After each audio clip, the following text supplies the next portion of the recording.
Hello students. हम लोग अगर कभी भी किसी भी सॉल्यूशन का प्रिपरेशन और स्टैंडर्डाइजेशन करते हैं हमारे एनालिसिस में, तो आप किसी भी मोलर सॉल्यूशन या नॉर्मल सॉल्यूशन को किस तरह से बना सकते हो।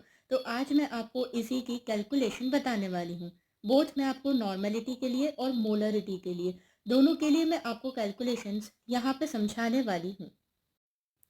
तो यहाँ पर मैं आपको बताने वाली हूँ कि हम लोग प्रिपरेशन और स्टैंडर्डाइजेशन के लिए हमारे एनालिसिस में हम लोग किस तरह से सॉल्यूशंस को बनाने के लिए प्रिपरेशन कर सकते हैं, मोलैरिटी और नॉर्मेलिटी दोनों के लिए।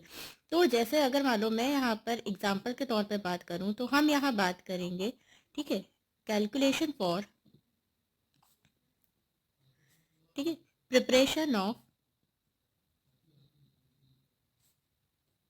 0.1 नॉर्मल सोडियम हाइड्रोक्साइड। ठीक है, तो हम जैसे सभी लोग जानते हैं कि हमें सबसे पहले अगर हमें इसका स्टैंडर्डाइजेशन करना है तो उससे पहले हमें करनी पड़ेगी इसकी प्रिपरेशन, और प्रिपरेशन के लिए करनी पड़ती है कैलकुलेशन। तो हमारी कैलकुलेशन कुछ इस प्रकार है। तो आप यहाँ देखोगे कि हमें सबसे पहले निकालना है नॉर्मेलिटी। ठीक है, और नॉर्मेलिटी के लिए हम सबसे पहले ये पता करेंगे कि हम वन नॉर्मल सॉल्यूशन किस तरह से बना सकते हैं। ठीक है, तो इसको यहाँ पर कैलकुलेशन करने की बहुत ही इजी ट्रिक है। तो हम यहाँ पर लिख लेते हैं पहले हमारा कंसंट्रेशन। कंसंट्रेशन का मतलब क्या होता है कि हमारे पास यहाँ पर सॉल्यूशन नॉर्मल में है या फिर मोलर में है। फिर इसके बाद में आता है हमारा गिवन क्वांटिटी। ठीक है, गिवन क्वांटिटी को हम यहाँ लिखेंगे, वो क्वांटिटी जो आपको यहाँ पर एक्चुअली लेनी है सॉल्यूशन बनाने के लिए। फिर यहाँ हमें लिखना है हमारा ml ऑफ सॉल्यूशन, यानी कि ml ऑफ सॉल्वेंट, जो हमारा जनरली रहता है 1000 ml यानी 1 लीटर। ठीक है, तो हम यहाँ पर देखते हैं, अभी हम बात कर रहे हैं सोडियम हाइड्रोक्साइड की। ठीक है, तो सोडियम हाइड्रोक्साइड में हमें यहाँ बनाना है नॉर्मल सॉल्यूशन। ठीक है, तो यहाँ पर हम लिखेंगे 1 नॉर्मल, और क्योंकि हम यहाँ पर नॉर्मल सॉल्यूशन बना रहे हैं, ठीक है, हम यहाँ बना रहे हैं नॉर्मेलिटी के लिए नॉर्मल सॉल्यूशन। तो नॉर्मल सॉल्यूशन में आपको पता है कि हम लोग यहाँ पर अगर बेसिक फॉर्मूला भी यूज करें तो क्या करना पड़ता है, हमें यहाँ पर निकालना पड़ता है उसका ग्राम इक्विवेलेंट वेट। तो आप यहाँ पर गिवन क्वांटिटी किस तरह से निकाल सकते हो कि यहाँ पर आप लोगे उसका, ठीक है, मॉलिक्यूलर वेट अपॉन एसिडिटी या फिर बेसिसिटी।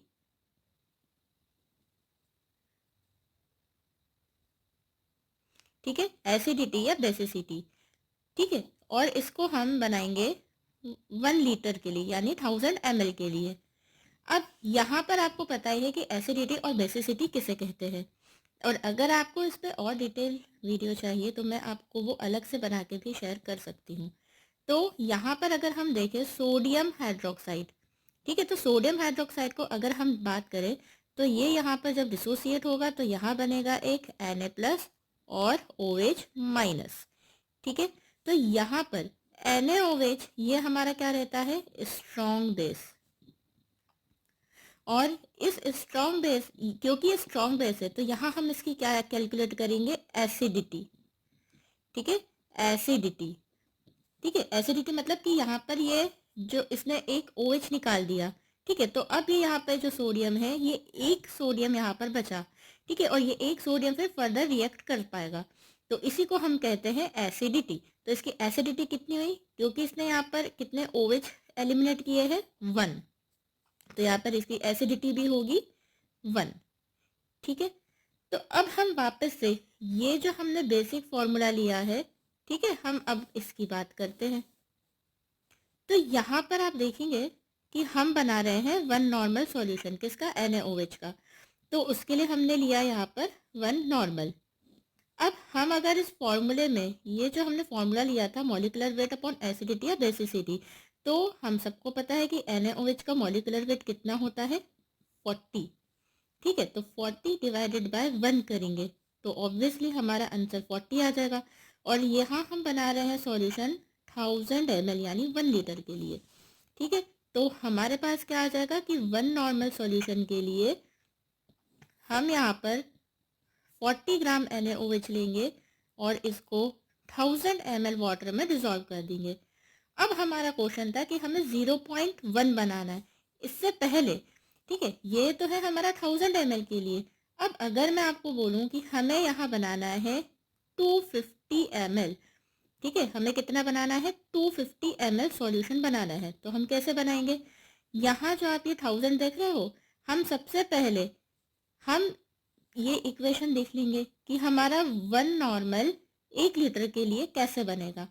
अब इसके बाद में हम करेंगे यहाँ पर वॉल्यूम एडजस्ट। तो वॉल्यूम एडजस्ट करने के बाद हमें क्या मिला, यहाँ जो 1000 है इसको हम लोग कितने से डिवाइड करेंगे कि हमारा यहाँ पर 250 ml आ जाए, ठीक है। तो यहाँ पर हम इसको कितने से डिवाइड करेंगे 1000 को कि 250 ml आ जाए, तो हम इसे डिवाइड कर देंगे यहाँ पर 4 से, ठीक है। अब जिससे हमने यहाँ पर हमारे वॉल्यूम को डिवाइड किया है, तो सेम उतनी ही वैल्यू से हमें यहाँ पर गिवन क्वांटिटी को भी डिवाइड करना पड़ेगा, ठीक है। और कंसंट्रेशन हमारा एज इट इज सेम रहेगा, ठीक है। तो यहाँ पर आ जाएगा कंसंट्रेशन हमारा सेम, और क्योंकि हम यहाँ वॉल्यूम को एडजस्ट कर रहे हैं तो हमें यहाँ पर गिवन क्वांटिटी को भी कम करना पड़ेगा, ठीक है। वॉल्यूम कम होगा तो हमारी गिवन क्वांटिटी भी कम हो जाएगी। तो यहाँ पर हमारा आ जाएगा 10 ग्राम, ठीक है। तो 1 नॉर्मल सॉल्यूशन कैसे बनेगा, 10 ग्राम इन 250 ml। अब यहाँ पर हमें चेंज करना है कंसंट्रेशन, तो सेकंड नंबर पे हम क्या करेंगे, कंसंट्रेशन एडजस्ट। तो कंसंट्रेशन एडजस्ट हम कैसे करेंगे, हमें कितना बनाना है, 0.1 नॉर्मल। तो हम इस कंसंट्रेशन को किससे डिवाइड करेंगे कि यहाँ पर 0.1 आ जाए। तो यहाँ क्या करते हैं, हमने इस 1 को डिवाइड कर दिया 10 से। अब क्योंकि यहाँ पर हमारा कंसंट्रेशन चेंज हो रहा है, कंसंट्रेशन कम हो रहा है, तो हमारा गिवन क्वांटिटी भी कम हो जाएगा, ठीक है। तो इसको भी हम लोग 10 से डिवाइड कर देंगे, ठीक है। तो यहाँ पर हमारा आएगा 0.1 नॉर्मल सॉल्यूशन बनाने के लिए, यहाँ आ जाएगा हमारा आंसर 1 ग्राम इन 250 ml, ठीक है। तो इस तरह से हमें क्या पता चल गया कि अगर हमें यहाँ आप हम फिर से शुरू से देखेंगे 1 नॉर्मल सॉल्यूशन कैसे बना, हमारा molecular weight divided by acidity किया तो हमारा 1000 ml सॉल्यूशन बनेगा, यानी कि 1 लीटर सॉल्यूशन बनेगा, ठीक है। अब यहाँ पर हमने क्या किया था, नेक्स्ट स्टेप में हमने इसको यहाँ पर क्योंकि 40 को 1 से डिवाइड किया तो हमारा आंसर 40 ही आया था, तो हमने इसको दोबारा लिख लिया। अब हमने यहाँ पर माना कि हमें यहाँ पर 250 ml बनाना है, तो 250 ml के लिए कैसे कैलकुलेशन करेंगे, सबसे पहले हम करेंगे वॉल्यूम को एडजस्ट। तो वॉल्यूम को एडजस्ट करने के लिए 250 लाने के लिए हम क्या करेंगे, 1000 में 4 का डिवाइड कर देंगे और सेम अमाउंट का हम डिवाइड करेंगे किसमें, गिवन क्वांटिटी में, ठीक है। तो यहाँ पर हमारी क्वांटिटी आ गई थी कि 1 नॉर्मल बनाने के लिए 10 ग्राम NaOH लेंगे और इसको हम 250 ml वाटर में डिजोल्व कर देंगे, ठीक है। अब फिर नेक्स्ट आ रहा है कि हमें यहाँ पर बनाना है मान लो 0.1 नॉर्मल, ठीक है। तो 0.1 के लिए हम क्या करेंगे, 0.1 नॉर्मल हमने लिया, यहाँ पर हमने 1 को 10 से डिवाइड कर दिया तो हमारा आ जाएगा 0.1, और सेम हम यहाँ पर कंसंट्रेशन कम की तो यहाँ हम गिवन क्वांटिटी भी कम कर देंगे, तो आ गया हमारा 1 ग्राम।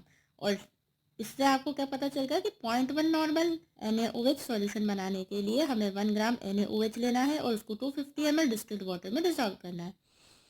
तो ये थी हमारी आज की वीडियो। Okay, thank you.